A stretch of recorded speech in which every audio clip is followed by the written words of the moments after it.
Votre attention s'il vous plaît. Cet élément est en lingala et en français.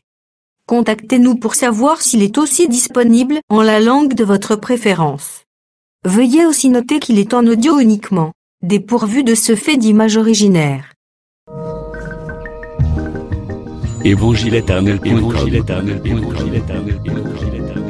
Si c'est l'évangile éternel que vous recherchez, alors c'est ici. christequality.com. Les cieux sont à la portée de votre main, juste par un simple clic de la souris. La rubrique Pasteur et thème vous présente aujourd'hui l'homme de Dieu, le bien-aimé, le docteur Papilouleka. Recherchez-vous les enseignements du docteur Papilouleka? Allez sur christequality.com/papilouleka.html. Les enseignements sont disponibles en texte, audio et vidéo. Bonne édification au nom de notre commun Seigneur et Dieu Jésus-Christ. Amen. Aaron, vous parlerez en leur présence au rocher. Et il donnera ses eaux. Tu feras sortir pour eux de l'eau du rocher. Et tu abréveras l'assemblée et leur bétail. Moïse prit la verge qui était devant l'Éternel, comme l'Éternel le lui avait ordonné. Moïse et Aaron convoquèrent l'assemblée en face du rocher. Et Moïse leur dit: écoutez donc, rebelles, est-ce de ces rochers que nous vous ferons sortir de l'eau? Puis Moïse leva la main et frappa 2 fois le rocher avec sa verge. Il sortit de l'eau en abondance, l'assemblée but et le bétail aussi. Alors l'Éternel dit à Moïse et à Aaron: parce que vous n'avez pas cru en moi pour me sanctifier aux yeux des enfants d'Israël, vous ne ferez point entrer cette assemblée dans le pays que je lui donne. Verset 13, ce sont les ondes de Mériba où les enfants d'Israël contestèrent avec l'Éternel qui fut sanctifié en eux.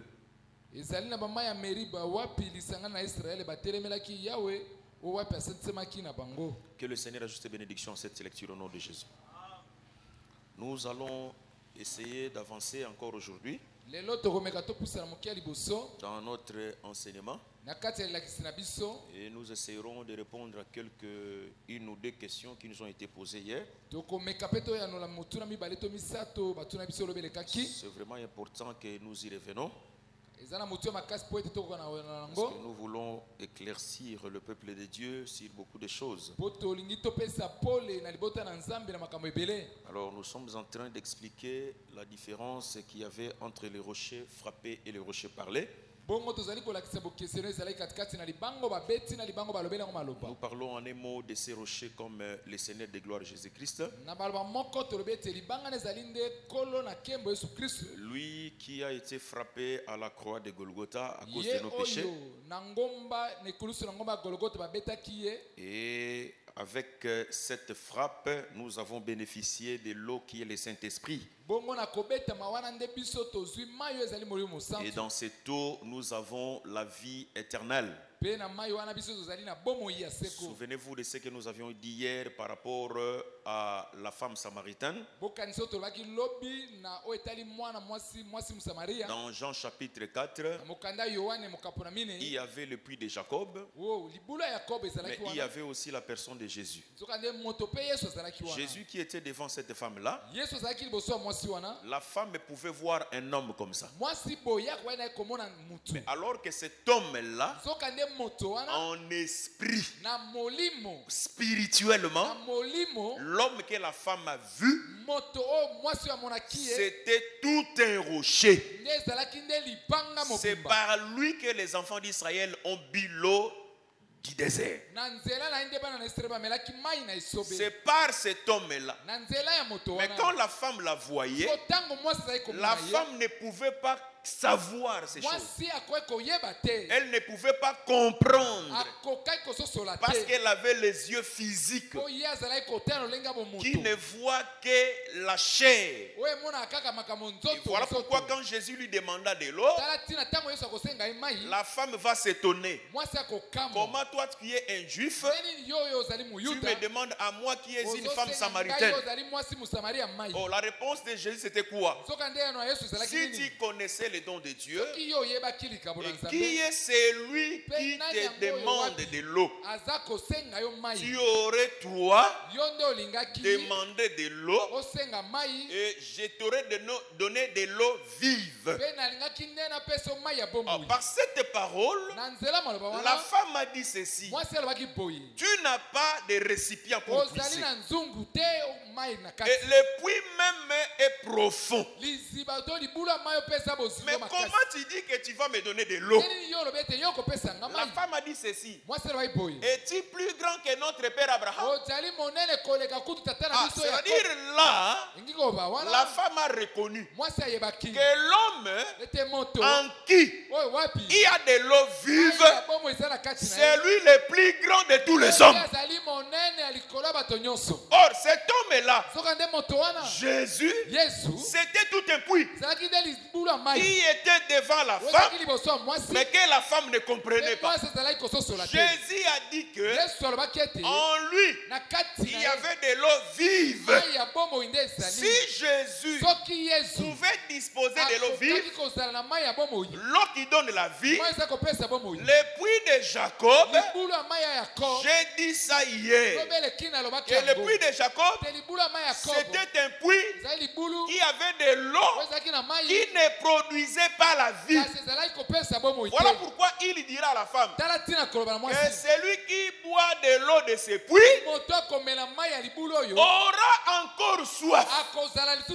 Bon, j'ai dit que avoir soif de l'eau, selon les Israélites, c'est la mort qui règne sur le peuple. Voilà pourquoi j'ai dit que le puits de Jacob contenait la mort. Mais le rocher Jésus, le puits Jésus, en lui, il y avait l'eau qui donnait la vie. Remarquez maintenant, avant de répondre à la question, parce que j'ai dit ceci, que même aujourd'hui, il existe encore des puits de Jacob. Il existe des puits de Jacob où les gens vont puiser. Mais quand ils puisent aujourd'hui, ils ont encore soif demain.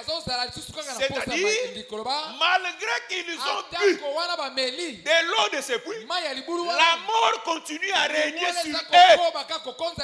Retenez ce que j'ai dit, que le manque d'eau ou encore la soif d'eau est comparable à la mort qui règne sur le peuple. Donc nous disons que il existe encore des puits aujourd'hui qui ont de l'eau plutôt, mais que ces eaux-là, au lieu de donner la vie, non, ce sont des eaux qui amènent la mort sur les peuples qui en boivent. Qu'est-ce que j'appelle le puits aujourd'hui? J'appelle le puits toutes sources qui donnent l'eau que j'appelle ici la parole. Parce que dans les Écritures, l'eau est aussi comparée à l'enseignement. C'est l'enseignement. Je vous ramène dans la scène de Naaman le Syrien. Naaman le Syrien a été purifié par les eaux du Jourdain. C'est ça, n'est-ce pas? C'est par les eaux du Jourdain que Naaman le Syrien fut purifié. Ça, c'est dans l'ombre. Mais si vous allez dans la réalité des choses, Jésus, avec ses disciples, il était en train de prêcher les disciples. Il a enseigné sa parole aux disciples. Et il dira ceci aux disciples. Déjà, vous êtes purs à cause de la parole que je vous ai enseignée. Donc là, la parole, c'est de l'eau qui purifie. Or, l'homme qui est purifié, c'est cet homme-là qui a reçu le pardon du péché. Et la mort est ôtée de devant lui. C'est-à-dire quoi? C'est lui qui a reçu la vraie parole.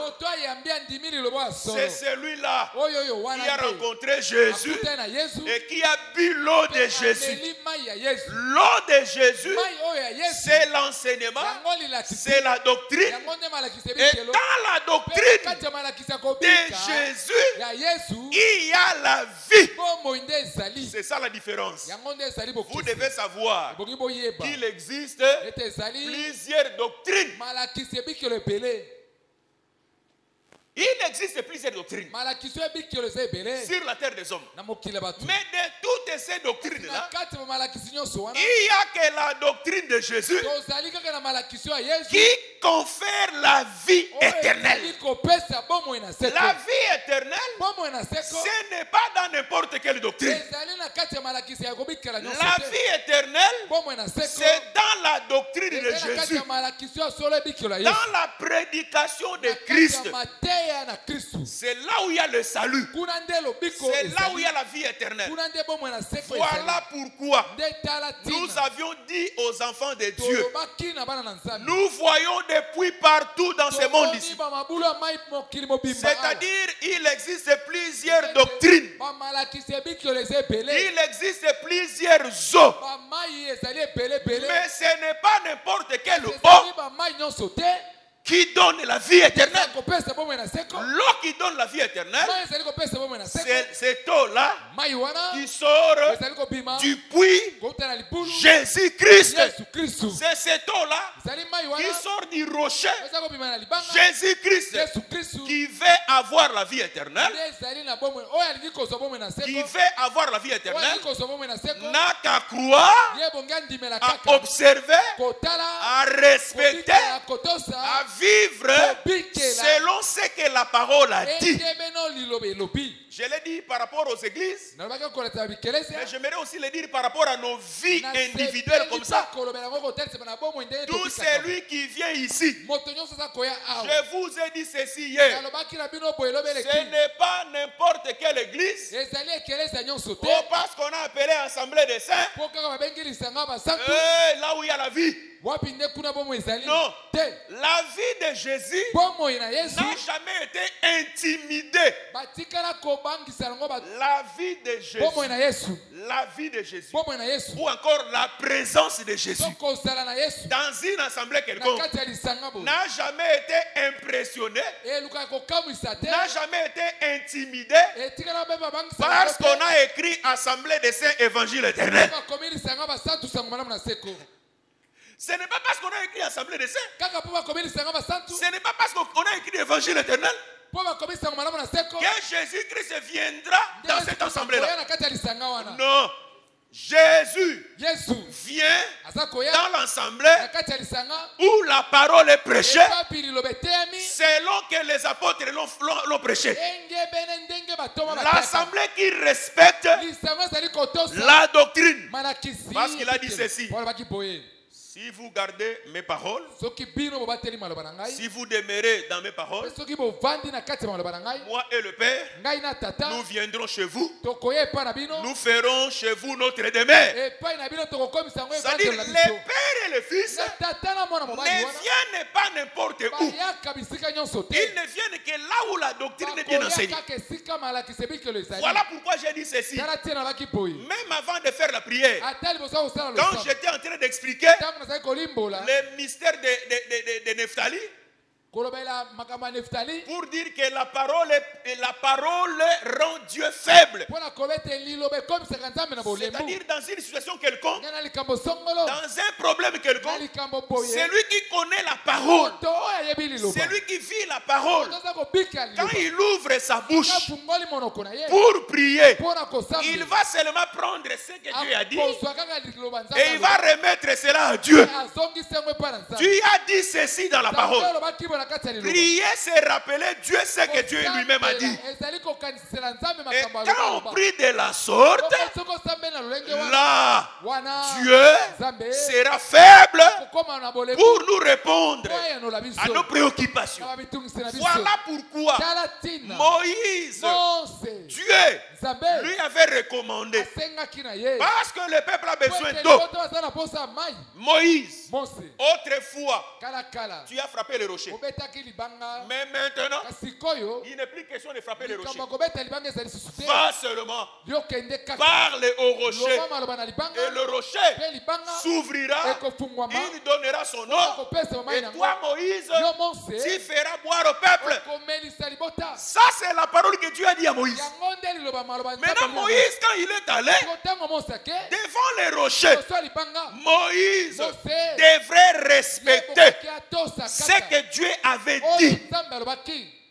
Le respect de la parole de Dieu a une puissance. Je sais que beaucoup de prédicateurs ont pressé ces choses avant moi. Et même après moi, il y en aura encore d'autres. À chacun, l'ouverture que Dieu lui donne. Je ne contredis pas, mais je voulais ajouter. Parce que je ne vais pas marcher par les chemins. Je ne suis pas obligé de marcher par les chemins de tout le monde. Parce qu'un tel prédicateur a prêché. Voyez, le frapper 2 fois. Ça, c'est des alliances. On a frappé les rochers dans la première alliance. C'est-à-dire les animaux qu'on offrait. Et on devrait frapper les rochers dans la deuxième alliance. Frapper 2 fois. C'est la première et la nouvelle alliance. Oui, c'est bien bon de dire cela. Je ne contredis pas cela. Mais moi, je voulais ajouter quelque chose de petite à ta connaissance. Parce que je vois ici Moïse. Dieu lui a recommandé de ne pas frapper, mais de parler. À cause de quoi?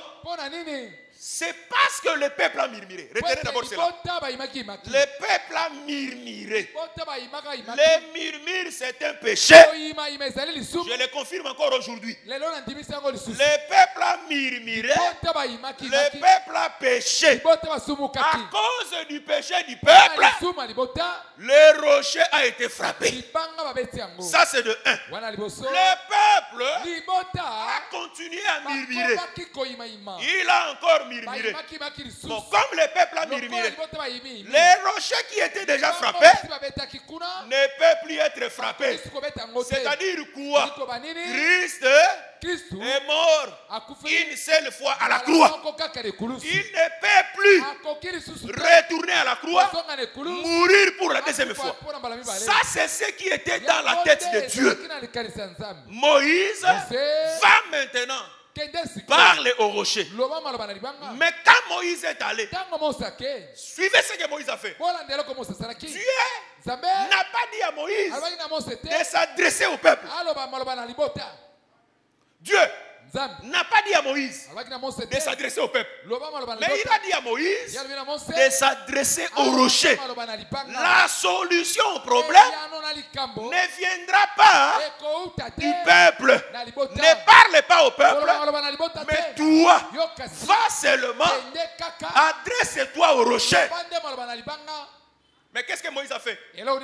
Arrivé au lieu, Moïse, au lieu de s'adresser au rocher, non, Moïse va s'adresser au peuple. Ça c'est de un. De deux, au lieu de parler au rocher, non, Moïse, il va frapper les rochers. Moi, quand je lis ici, je vois Moïse.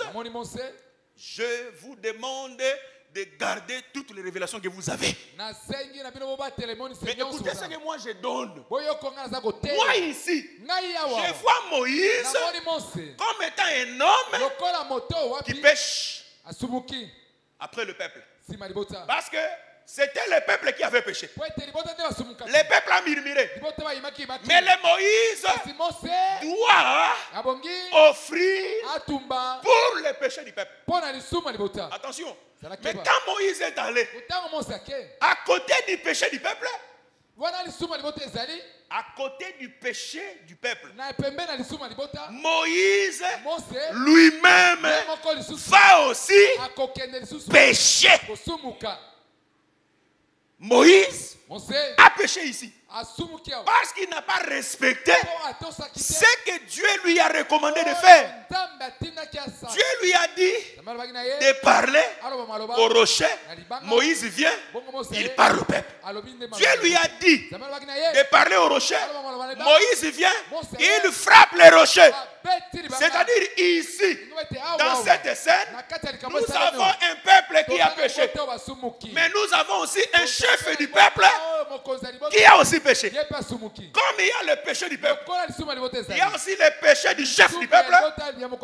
Attention, il faut qu'il y ait des sacrifices. Oui. Parce que l'Écriture a dit ceci. Hébreux chapitre 5, verset 3. Nous allons un peu prendre cette lecture-là. Écoutez ce que la Bible dit. Hébreux chapitre 5, verset 3. Je crois que c'est ça l'Écriture. Il est dit ceci. Il est dit ceci. Hébreux chapitre 5, verset 3. Je peux commencer même avec le verset premier pour la meilleure compréhension. Il est dit ceci. En effet, tout souverain sacrificateur, pris du milieu des hommes, est établi pour les hommes dans le service de Dieu, afin de présenter des offrandes et des sacrifices pour les péchés. Il peut avoir de la compréhension. Il peut, les souverains sacrificateurs peuvent avoir de la compréhension. Pour les ignorants et les égarés. Puisque la faiblesse est aussi son partage. C'est à cause de cette faiblesse qu'il doit offrir des sacrifices pour ses propres péchés comme pour ceux du peuple. Les sacrificateurs, les souverains qui se voient faibles, qui présentent une faiblesse quelconque, avec sa faiblesse, il lui a été donné de faire des sacrifices pour les péchés du peuple. Mais l'Écriture dit ceci: il n'offrait pas seulement pour le péché du peuple, mais il devrait d'abord offrir pour son propre péché et ensuite pour le péché du peuple. C'est-à-dire, selon cette Écriture, au jour de l'expiation, il y avait des animaux plutôt. Les sacrificateurs qui doivent offrir, il doit avoir des animaux. L'un sera offert d'abord pour ses propres péchés et l'autre sera offert pour le péché du peuple. Oh, remarquez d'un nombre, le peuple a péché, mais Moïse aussi, il a péché parce qu'il n'a pas respecté ce que Dieu lui a recommandé de faire. Comme il y a péché du peuple et péché du chef, il faut qu'il y ait nécessairement des sacrifices, des animaux. Or, ces animaux-là qu'on offrait dans la première alliance, ces animaux ne représentaient que le Seigneur de gloire Jésus qui devrait mourir à cause du péché du peuple. Voilà pourquoi Moïse va frapper le rocher. Je présente le rocher comme Jésus, Jésus comme l'animal du sacrifice. Il doit être frappé 2 fois à cause du péché du souverain sacrificateur et à cause du péché du peuple. Voilà pourquoi Moïse ici, il a mis de côté la parole de Dieu. L'Écriture déclare ceci. L'homme, c'est lui qui met de côté, c'est lui qui détourne son oreille pour ne point écouter la loi de Dieu. Sa prière même est une abomination. C'est ce que nous sommes en train de dire au peuple de Dieu. Il existe des gens, même parmi nous ici, quelqu'un, il a la parole, il a la connaissance. Vous savez, frère, toutes les connaissances que Dieu nous donne dans la prédication, certains pensent que Dieu nous donne la connaissance seulement pour avoir beaucoup de connaissances. Non, Dieu nous donne la connaissance pour que notre marche soit comparable à ce que nous avons écouté. Moi j'ai toujours dit ceci. Dieu est venu dans la maison d'Abraham. Il a donné la parole à Abraham. Abraham, l'année prochaine, à la même époque, je reviendrai. Sarah aura un fils. Ça, c'est la parole que Dieu a donnée. Les fils, Isaac, que les gens ont vu de leurs yeux. Cet Isaac-là a commencé par exister dans Abraham. Isaac a commencé à exister dans Abraham. Mais sous quelle forme? Non pas sous la forme physique, mais sous forme de la parole de Dieu. Dans le corps d'Abraham, Isaac exista sous la forme de la parole que Dieu a donnée à Abraham. Mais remarquez, cet Abraham-là, pendant qu'il marchait devant les gens pouvaient dire à Abraham, toi Abraham, tu n'as pas de fils, tu n'as pas d'enfant. D'ailleurs ta femme Sarah est stérile. Abraham, que les gens traitent d'un père qui n'a pas d'enfant, mais il y a un fils qui est dans Abraham, sous forme de la parole, sous forme de la foi. Mais remarquez une chose, c'est lui qui était dans Abraham, sous forme de la parole, ne pouvait pas demeurer dans Abraham sous forme de la parole. C'est lui qui était parole devrait à un certain temps sortir d'Abraham. Et les gens l'ont vu, les gens l'ont palpé. Qu'est-ce que je voulais dire par là? Qu'est-ce que je voulais dire par là?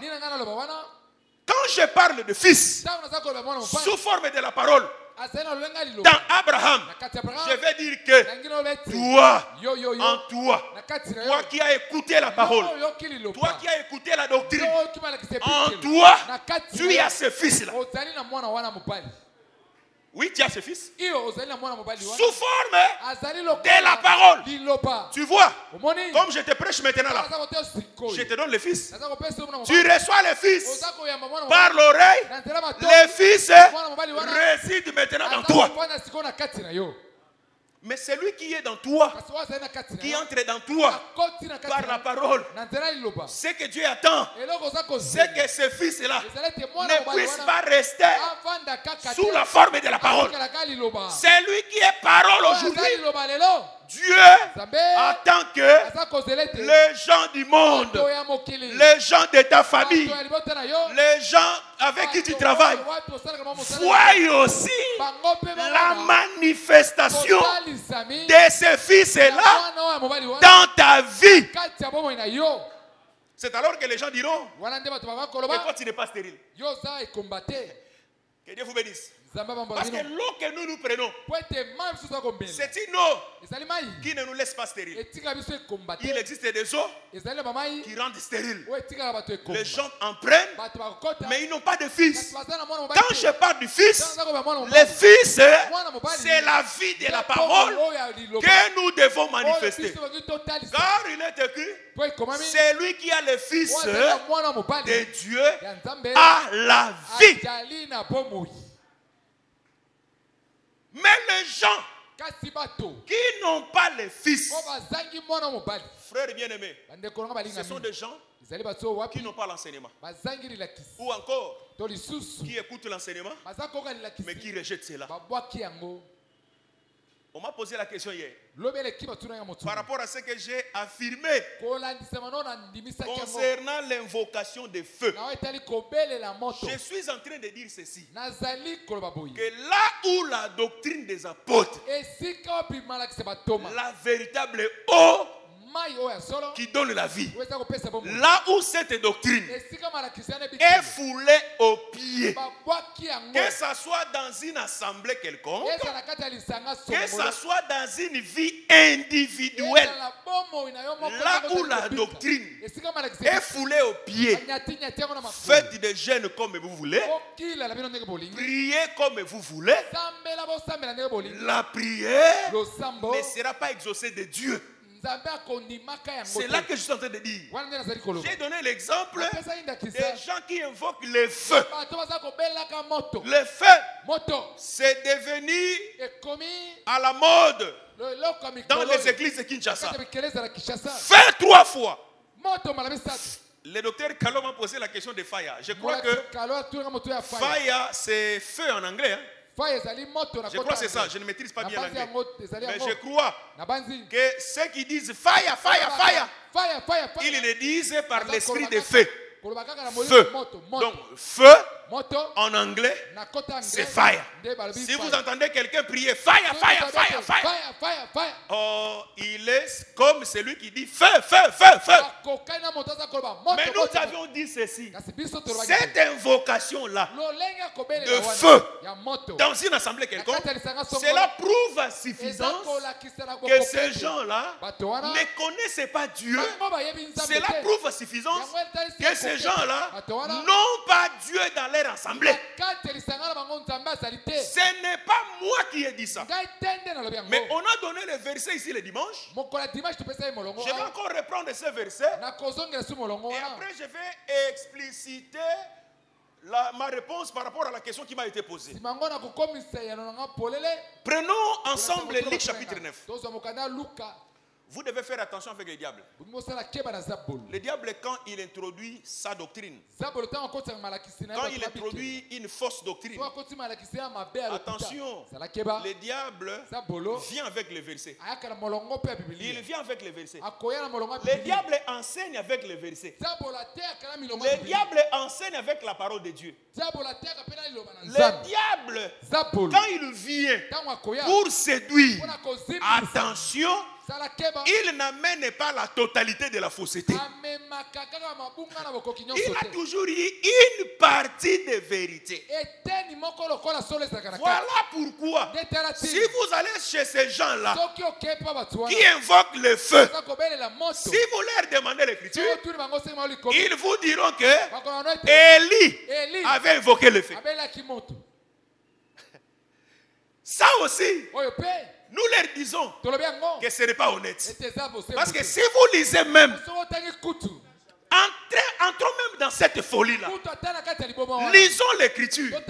Ni Élie, ni le prophète de Baal n'ont invoqué le feu. Lisez l'écriture. 1 Roi chapitre 18. S'il faut rester honnête, ici, Élie n'a pas invoqué le feu. Élie a dit ceci. Vous, les prophètes de Baal, invoquez votre Dieu. Moi, de mon côté, j'invoquerai aussi mon Dieu. Et nous verrons le Dieu qui fera descendre le feu. C'est celui-là qui est véritable. C'est-à-dire quoi? La prière d'Élie, il a prié Dieu. Il n'a pas prié feu, feu, feu, feu. Non, Élie n'a pas dit ça. Feu, feu, feu. Même les ignorants prophètes de Baal, ils n'ont pas prié feu, feu, feu, feu. Et puis les contextes ne sont pas les mêmes. Mais remarquez maintenant, nous sommes dans Luc chapitre 9. Nous prenons le verset 53 et le verset 55 jusqu'au verset 55. Luc chapitre 9. Parce que tout ce que nous devons faire dans la nouvelle alliance, à ce temps de la grâce, tout ce que nous devons faire doit être conforme à ce que Jésus a enseigné aux apôtres. Écoutez maintenant Jésus avec les apôtres. Je suis dans Luc chapitre 9. Je commence à partir du verset 51 pour la meilleure compréhension. Lorsque le temps où il devait être enlevé du monde approcha, Jésus prit la résolution de se rendre à Jérusalem. Il envoya devant lui des messagers qui se mirent en route et entrèrent dans un bourg des Samaritains pour lui préparer un logement. Mais on ne le reçut pas parce qu'il se dirigeait sur Jérusalem. Les disciples Jacques et Jean, voyant cela, dirent: Seigneur, veux-tu que nous commandions que le feu descende du ciel et le consume? Ça, c'est la prière des disciples. Jacques et Jean, face à l'opposition des ennemis, Jacques et Jean demandèrent au Seigneur: laissez-nous invoquer le feu du ciel pour que ces gens-là soient consumés. Et cela est différent de ce que les gens font aujourd'hui. Ce n'est pas différent. Parce que les gens aujourd'hui, quand on leur parle de leurs ennemis, dans une requête de prière, vous allez prier pour vos ennemis, ceux qui vous maltraitent, les sorciers qui vous dérangent, vous allez prier pour eux, que le feu descende, qu'ils soient consumés. C'est ça que les gens des églises donnent comme requête. Et vous allez voir tout le monde commencer à taper les mains. Là aussi, je voulais informer le peuple que les démons n'ont jamais eu peur des mains que nous battons comme ça. Les démons n'ont jamais eu peur de cela. Parce qu'il y a certaines personnes, je ne dis pas que battre les mains comme ça c'est mauvais. Je ne dis pas ça. Mais je voulais seulement t'informer que quand tu bats les mains comme ça, et puis moi je m'étonne. Pourquoi souvent cette façon de taper les mains ne viennent que quand on donne une requête de prier, de faire une prière d'autorité. Là vous allez voir, les gens commencent à taper. Vous croyez que les démons ont peur de ces mains-là? Non, il n'y a qu'un nom, un seul qui fait trembler les démons, c'est le nom de Jésus-Christ.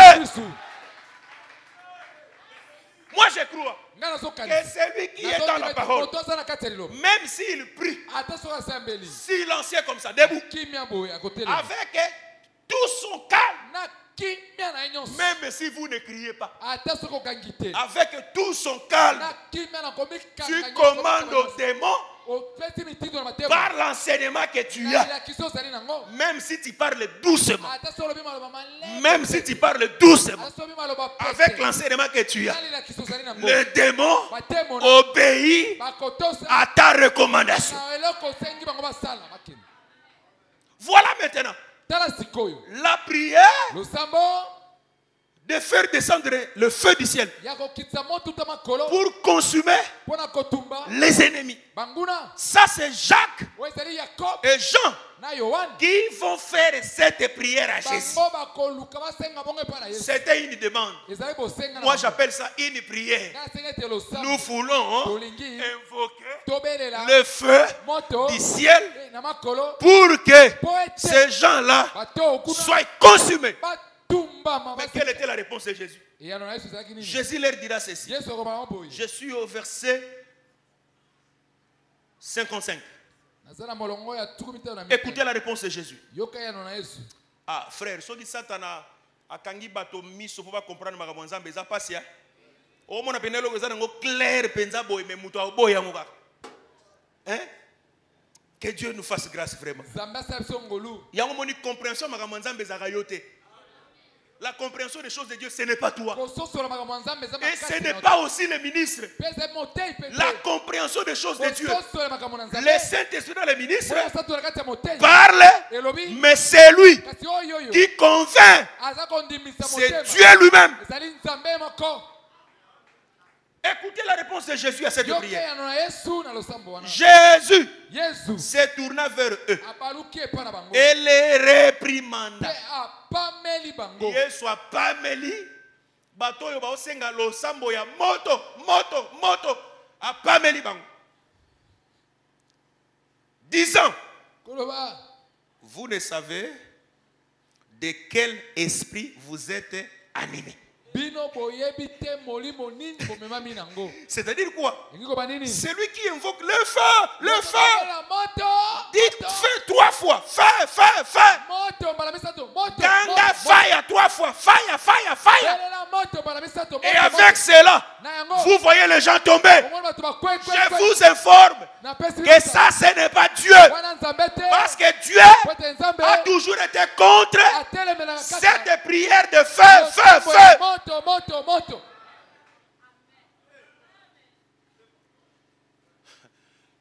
Dieu a répondu à ses disciples. Vous ne savez pas quel esprit vous anime. C'est-à-dire quoi? Ici, Jacques et Jean, ils ont du zèle, mais sans intelligence. Il y a des gens qui prient. Ils ont du zèle, mais sans intelligence. Là, le rocher ne peut pas s'ouvrir. Mais on m'a posé la question. Comment quand ces gens-là invoquent les fire, on voit à la télévision combien les gens tombent. Et vous allez voir quelqu'un venir avec son témoignage. Pendant qu'on priait, quand le pasteur a dit criez feu 3 fois, quand j'ai crié feu, à la 3e fois, j'ai trouvé quelque chose sortir de mon corps.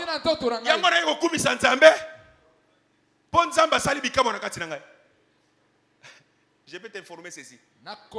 Il faut faire attention. Tout miracle ne vient pas de Jésus. C'est ce que les gens oublient. Vous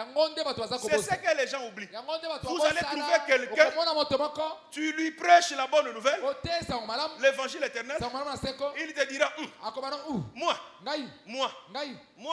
dans cette église-là, ce que ce pasteur a fait pour moi, ce que le pasteur a fait pour lui, Ezipie Misu, Ezipie Matoi, aoyoka sous vérité.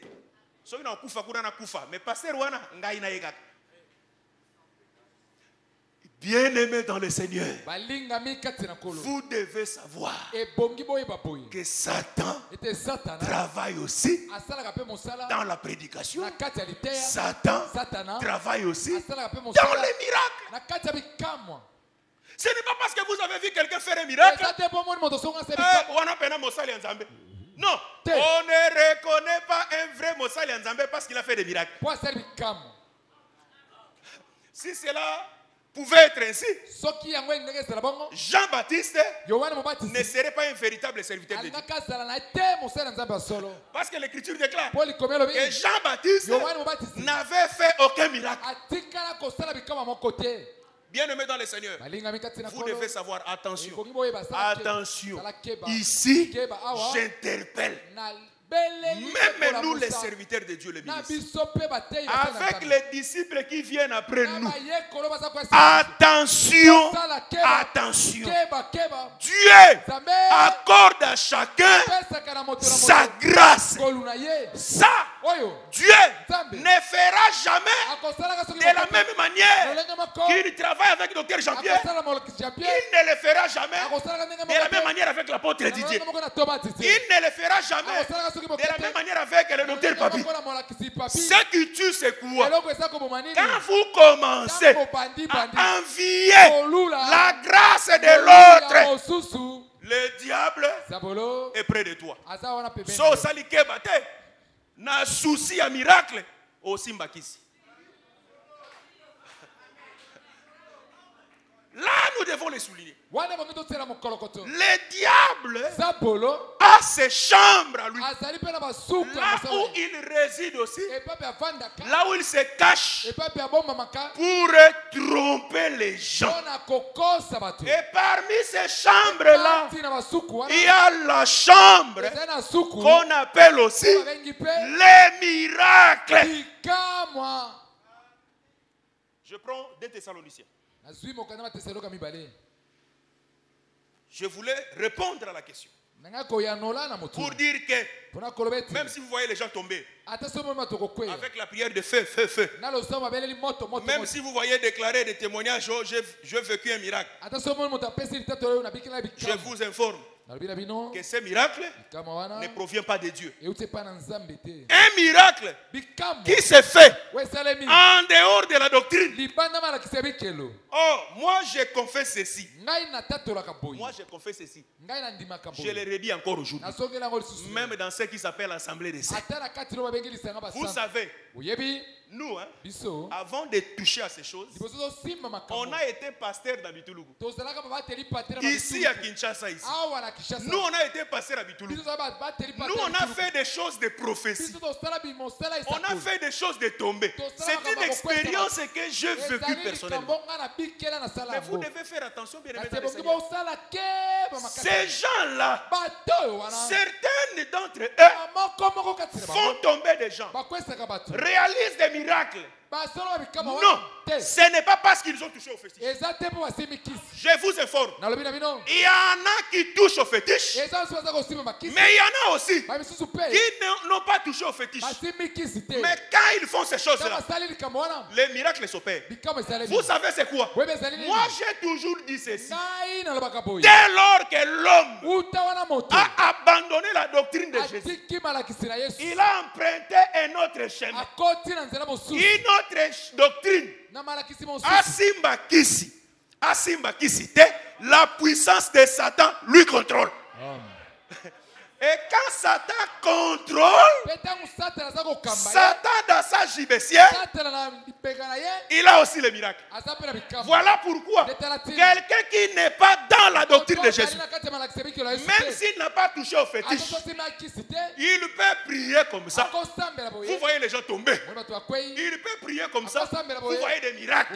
Ce n'est pas lui, c'est le diable. Parce que quand quelqu'un rejette la doctrine, oh, j'ai toujours dit ceci à Paul. Quand l'esprit de l'Éternel quitte Saoul, Saoul ne reste pas vide. Attention, Saoul ne reste pas vide. L'esprit de l'Éternel quitte Saoul, automatiquement les esprits mauvais viennent remplacer dans Saoul. Des Thessaloniciens. Nzambe na Satan est dans la guerre na kati ya moto. Ou bien c'est Dieu qui règne. L'absence de Dieu. Automatiquement. C'est le diable qui remplace. Intermédiaire exalté. Purgatoire. Exalté. Des Thessaloniciens. Écoutez l'écriture. Le frère Paul nous dit ceci. Je prends le verset 7. Des Thessaloniciens chapitre 2. À partir du verset 7. Car le mystère de l'iniquité agit déjà. Le mystère de l'iniquité agit déjà. À quel temps? Au moment où Paul prêche. C'est-à-dire au temps de l'église. L'église n'est pas encore enlevée. Le mystère de l'iniquité agit déjà. Donc au moment où je te prêche là, le mystère de l'iniquité agit dans ce monde ici. Mais qu'est-ce qu'il fait? Il faut seulement que celui qui le retient encore est disparu. Et alors paraîtra l'impie. Que le Seigneur Jésus détruira par le souffle de sa bouche. Et qu'il écrasera par l'éclat de son avènement. Écoutez le verset 9. L'apparition de cet impie se fera par la puissance de Satan. Qu'est-ce que la puissance de Satan fait? Suivez attentivement la lecture. L'apparition de l'impie se fera dans le futur. Mais n'oubliez pas, ce qui se fera dans le futur, le futur c'est quoi? C'est après l'enlèvement de l'église. Ce qui se fera dans le futur, aujourd'hui, cela se réalise déjà, mais sous forme d'un mystère.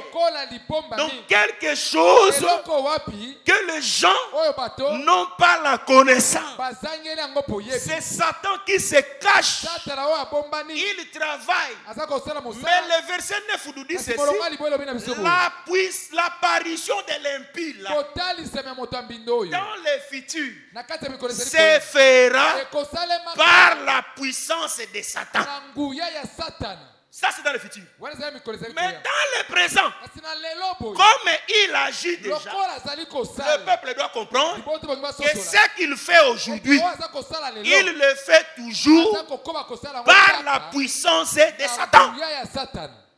Maintenant remarquez, comment est-ce que la puissance de Satan se manifeste? Avec toutes sortes de miracles. La puissance de Satan se manifeste avec toutes sortes de miracles,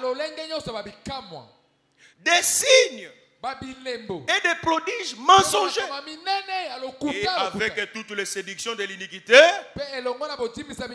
pour ceux qui périssent, parce qu'ils n'ont pas reçu l'amour de la vérité pour être sauvés. Voilà, bien-aimés, par cette écriture, je voulais répondre à cette question pour dire que si vous voyez les gens invoquer le feu, feu, feu, feu, feu, feu, feu, et que les gens tombent, attention, ça, ce n'est pas la puissance de Dieu, mais c'est la puissance de Satan. La puissance de Satan opère aussi des miracles. La puissance de Satan élève aussi. Attention. Attention.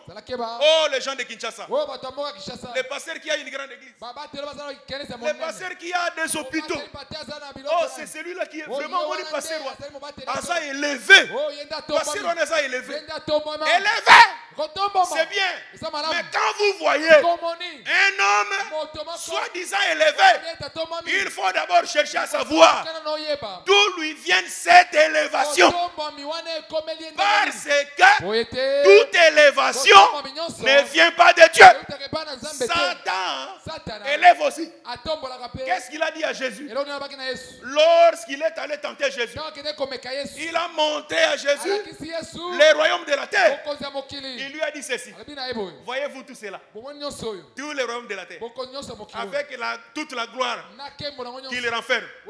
Les royaumes de la terre et sa gloire m'ont été donnés. Et moi, je donne cela à qui je veux. C'est-à-dire quoi? Lorsque quelqu'un se prosterne devant le diable, oh, le diable peut aussi l'élever. Le diable peut aussi lui donner la gloire de ce monde.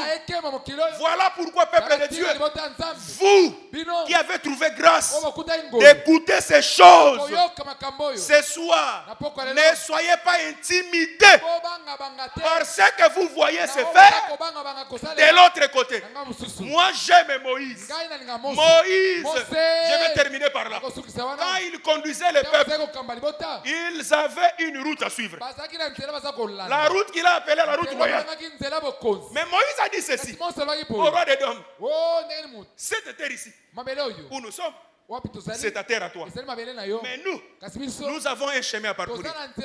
Nous devons passer par ta terre. Attention, nous devons passer par ta terre. Moïse a rassuré le roi des dômes. Il a dit ceci. L'eau de tes puits, l'eau de vos puits, nous, les passagers, nous n'allons pas boire cela. Ça c'est Moïse. L'eau de vos puits. Non. Nous passons par votre terre. Mais nous faisons attention. L'eau de vos puits, nous n'allons pas en prendre. Nous suivons la route royale. La route royale, c'est quoi? Hébreux 10, 20 a dit ceci. Jésus a inauguré une route nouvelle pour nous au travers de sa chair. La chair de Jésus, au travers du voile qui est sa chair. Le voile qui était déchiré dans le temple, c'était la chair de Jésus qui était déchirée. C'est ça la route royale. Quand on est sur cette route-là, la chair de Jésus déchirée, c'est quoi? C'est l'écriture et son interprétation. Là, quand on donne l'écriture, l'explication des écritures, c'est ça la route royale que nous suivons. La doctrine de Jésus. Attention avec les eaux depuis que vous voyez partout ici. Nous avons le véritable puits. Nous avons le véritable rocher qui est Jésus-Christ. Son nom nous suffit. Ne buvez pas n'importe quelle eau.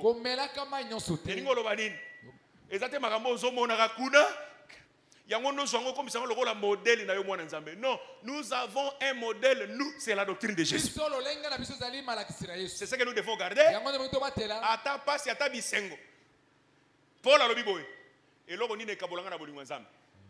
La doctrine, c'est ta vie. La doctrine, c'est ta force. La doctrine, c'est ton salut. Que Dieu vous bénisse au nom de Jésus-Christ. Nous allons nous mettre debout pour quelques minutes de prière. Merci d'avoir suivi ce message et que Jésus-Christ vous bénisse. Si vous avez une question à l'intention de l'homme de Dieu, si vous voulez que l'homme de Dieu prie pour vous, si vous voulez vous confier à l'homme de Dieu, ou si vous voulez tout simplement bénir l'homme de Dieu, contactez-le directement si ses coordonnées sont disponibles depuis sa page. Sinon, contactez-nous et nous lui transmettrons vos préoccupations. N'oubliez pas de faire un tour à notre page évangélisation pour voir en quoi vous pouvez vous rendre utile à Christ par cette œuvre. Que Dieu vous bénisse tous. Amen. ChristQuality.com. Les cieux en un clic de la souris. Évangile-éternel.com, le site de l'évangile éternel. Christ Equality Fondation, équilibrer la manne ramassée dans le désert de sorte que chacun ait un numère. Nous sommes Christ Equality Fondation, un cyberespace évangélique international et multilingue, dédié à la promotion mondiale de l'évangile éternel, l'évangile tridimensionnel, là où la profondeur, la précision et l'exactitude se donnent rendez-vous pour vous exposer, d'une manière suivie, la saine doctrine de prophètes et des apôtres bibliques, ainsi que la révélation de Jésus-Christ, le mystère caché de tous les temps.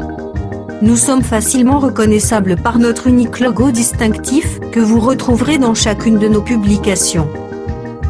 Vous pouvez accéder à notre plateforme en tapant soit sur christequality.com, soit sur evangileeternel.com. Vous y trouverez des enseignements bibliques, des cantiques et autres extras, en vidéo, en audio et en texte, disponibles en la langue de votre choix. En dehors de son multilingue site web, Christ Equality Foundation administre aussi une chaîne YouTube, disponible elle aussi en plusieurs versions linguistiques. Pour accéder à l'une des versions de notre chaîne YouTube, celle de votre préférence linguistique, vous n'avez absolument point besoin de vous rendre sur youtube.com. Tout le contenu de notre chaîne YouTube est facilement accessible depuis notre site, christequality.com et evangileeternel.com. L'avantage du site, c'est le fait que les enseignements et autres publications vous sont présentés en ordre et catégorisés par rubrique, par prédicateur et par version linguistique. Nous vous conseillons donc de vous rendre directement sur notre site web plutôt que sur YouTube pour retrouver l'ordre des éléments publiés. Toutefois, si vous avez choisi d'accéder à notre chaîne YouTube via youtube.com, prenez alors soin dans ce cas de rechercher juste Christ Equality CEF. Ne l'oubliez pas. Recherchez juste Christ Equality CEF. Vérifiez bien que c'est notre logo, puis cliquez-y. Peu importe la version linguistique à laquelle vous y seriez tombé, vous y trouverez en cliquant un lien direct et clair vers toutes les versions linguistiques de notre chaîne YouTube et bien sûr celle de votre préférence. Un lien vers Eternal Gospel YouTube Channel ou la version anglaise de notre chaîne YouTube. Un autre lien vers Évangile Éternel YouTube Channel ou la version française de notre chaîne. Un autre lien encore vous conduira vers Evangelio Eterno YouTube Channel ou la version espagnole de notre chaîne YouTube. Enfin, d'autres liens vous attendront pour vous conduire droit vers d'autres versions linguistiques, telles que Lingala, Swahili et bien d'autres encore. Nous continuons de travailler pour vous offrir les plus des versions possibles. Revenez souvent vérifier pour savoir si d'autres langues ont été ajoutées, et pour retrouver bien des saintes surprises. Notre mission est simple. Mettre à la disposition de la communauté chrétienne mondiale, un éventail d'enseignements bibliques de très haute portée spirituelle, afin que ceux qui sincèrement veulent servir le Seigneur Jésus-Christ de tout leur cœur, aient une abondance des commentaires éclairés des Saintes Écritures, faites par d'excellents hommes de Dieu, de sorte que leur foi soit fondée sur la saine doctrine des apôtres et prophètes bibliques, plutôt que sur les traditions humaines. Branchez-vous donc selon votre version. Soit à christequality.com, soit à evangileeternel.com. Et laissez-vous édifier, en vous immergeant dans l'incommensurable océan de la révélation des mystères cachés de la connaissance de Dieu en Jésus-Christ que nous publions à votre intention.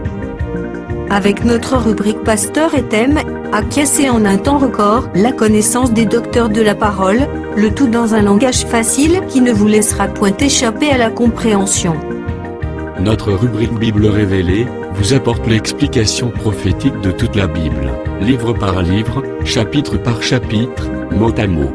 Par elle, ajoutez à votre connaissance biblique de la hauteur, de la profondeur et de la précision. La rubrique Cantique de Sion vous offre gratuitement des milliers de cantiques instrumentaux et chantés pour accompagner votre méditation, adoration et louange à Jésus-Christ notre Seigneur et Dieu, par lequel vous vous transportez littéralement en sa présence.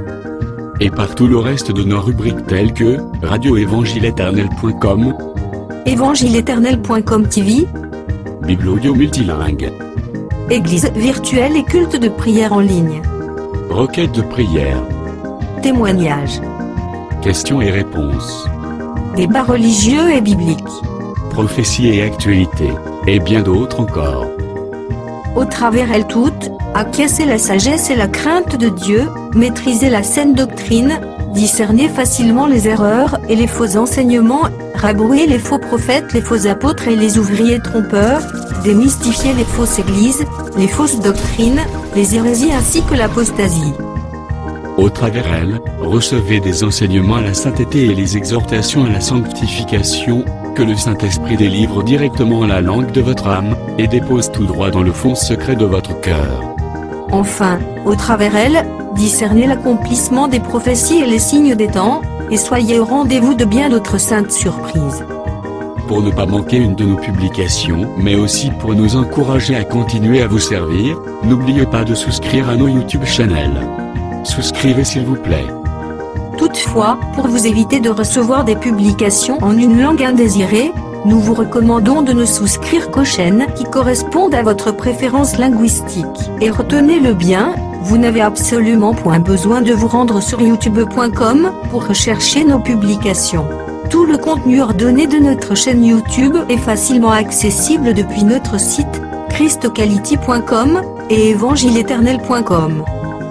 Que Dieu vous bénisse au nom glorieux de Jésus-Christ notre commun Seigneur et Dieu. Amen. christquality.com. Les cieux en un clic de la souris. Evangileeternel.com, le site de l'Évangile éternel. Christ Equality Fondation, équilibrer la manne ramassée dans le désert de sorte que chacun ait un numéro.